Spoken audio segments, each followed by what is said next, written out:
Avany Gô zao ezaka manokana ve dia ao zareo mankalaza azy. Ny avany Atsinanana na koa Moramanga ao zareo mankalaza azy. Ny avany Toliara no ezaka manokana koa Iosy, Toliara sy Bondava zany mankalaza azy. Ao Iosy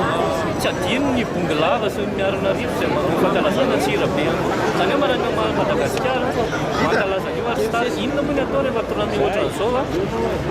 andro fisaitsainana io. Ahitana hoe inona ny zavatra tanjona efa tratra ary inona ihany koa mbola tokony hatsaraina amin'ny asa fanaovan-gazety no an'ny eto andrenivohitra manokana dia nosafidiany atao alohan'ity style mpanao gazety ity mba hanamariana an'izay ao anatina ataontsika hoe manifestation silencieuse ny soratra no miteny samy maneho izay etaetany hoe inona ny tokony mbola tanjona ohatratrarina zany amin'ny asa fanaovan-gazety amin'ny ankapobeny. Na zao mpitiamanao lavitra ny mpanao gazety dia anisany hoe mba etaetaka dia hoe fanomezana fahefana an'io rafitra io.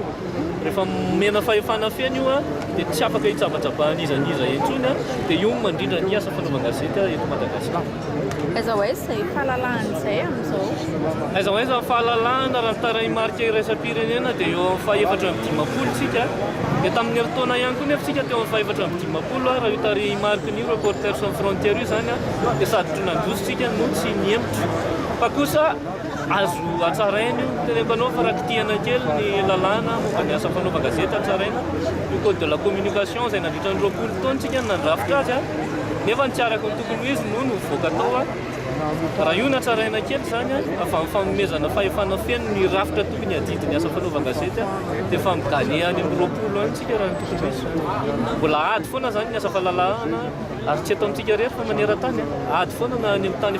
efa mandroso zany parceke efa milamina be ny asa fanaovan-gazety mbola ady foana ary ady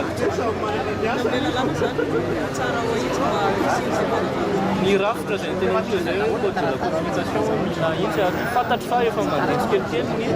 tsoakevitra sy ny consultation publique hoentina ikitihana an'io asa fanaovan-gazety raha tsy nitsofona mandeha koa dia hiditra ao amin'ny session parlementaire amin'ny juillet zany rehefa tafapetraka tsara ny assemblée nationale io volavolan-dalàna fanatsarana de la communication. Resaka hoe condition de travail en journaliste isany hoe tenenina foana mety misy aiza hoe tsika amin'izay dia mety misy hoe koa dia mbola ady anankiray satria tsy mamenatra miteny anisany ratsy ny condition mpanao gazety kely ny karama fa rehefa nodinianay ny fiche de paix ohatrany tsara ihany le izy raha ohatra hoe miena ny fisika zay aloha sy ny charge patronat sy ny karazana rehefa diniana rehefa lalàna mahakasika an'izay tokony izy ataontsika hoe misitraka ny antsoina hoe abattement fiscal na fanalana ny fisika ny asa fanaovan-gazety satria ny tsy tokony adiny dia manana